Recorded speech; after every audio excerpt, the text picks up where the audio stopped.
और इसी बीच एक बड़ी खबर है राजस्थान से, जहां पैरा मेडिकल परीक्षा रद्द की गई। नकल के खुलासे के बाद एक्शन लिया गया। झुंझुनू में सामूहिक नकल की तैयारी थी। 5,50,000 में नकल का सौदा हुआ था। 45 छात्रों को नकल कराने की तैयारी थी।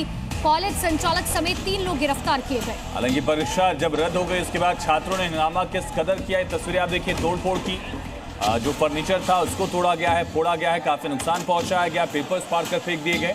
पैरा मेडिकल परीक्षा रद्द होने के बाद ये 2 तस्वीरें आपके सामने।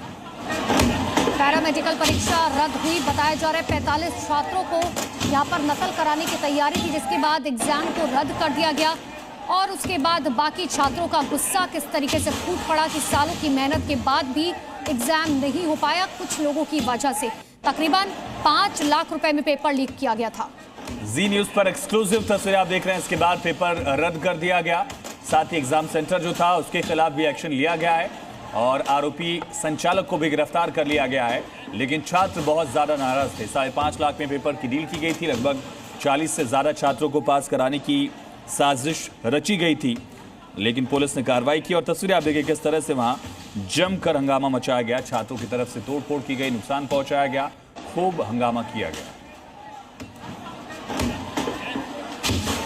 तो सामूहिक नकल कराने का यहां पूरा इरादा था, प्लानिंग कर ली गई थी।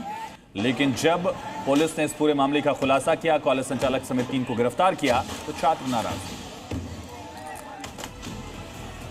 बड़ी खबर है कर्नाटक के मंगलुरु से, जहां इंडियन कोस्ट गार्ड का रेस्क्यू ऑपरेशन, जहां 6 मछुआरों की जिंदगी बचाई गई। दरअसल मछली पकड़ने वाली नाव IFB मंजू माथा से VHF पर संकट का संदेश आया। नाव में तेजी से पानी भर रहा था और उसकी बॉडी में दरार आ गई थी। खराब समंदर की वजह से 6 मछुआरों की जान पर बनाई। संदेश मिलने के बाद कोस्ट गार्ड ने खराब मौसम के लिए खास तौर पर बने रिमोट ऑपरेटेड लाइफ जैकेट्स का इस्तेमाल किया।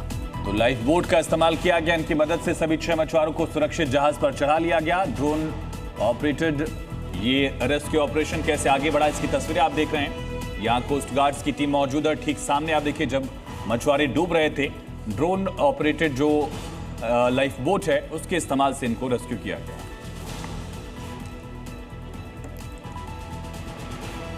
भरत तिवारी एनकाउंटर पर आज सुनवाई होनी है। सुप्रीम कोर्ट में यह अहम सुनवाई होगी। सीबीआई जांच की मांग को लेकर PIL दायर की गई है। स्वतंत्र एक्सपर्ट कमेटी की भी जांच कराने की इसके जरिए मांग की गई है। वकील विशाल तिवारी की PIL है और उनकी याचिका पर आज सुप्रीम कोर्ट में सुनवाई होगी। ये तय होगा कि मामले में क्या CBI जांच होती है, नहीं होती है। सुप्रीम कोर्ट आज इस केस को, इस याचिका को सुनने वाला है।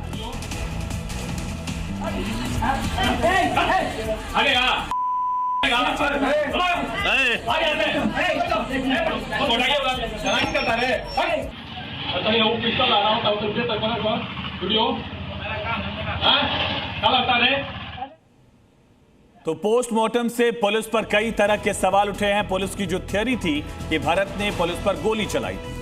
इतना ही पोस्टमार्टम रिपोर्ट ये कह रहे हैं कि भरत को 5 गोलियां लगी थी। दूसरी तरफ पुलिस की थ्योरी है कि चेतावनी के बाद भी गोलियां चलाई गई। तो पोस्टमार्टम रिपोर्ट कह रही है कि पहली 2 गोलियां बाई जांग में जाकर लगी। तो कई सारे कॉन्ट्रडिक्शन है। पुलिस ये कह रही थी कि पुलिस की गाड़ी पर भी गोली चली थी, लेकिन पोस्टमार्टम रिपोर्ट में है कि दूसरी तीसरी गोली जो है वो दाहिनी जांग में लगी है।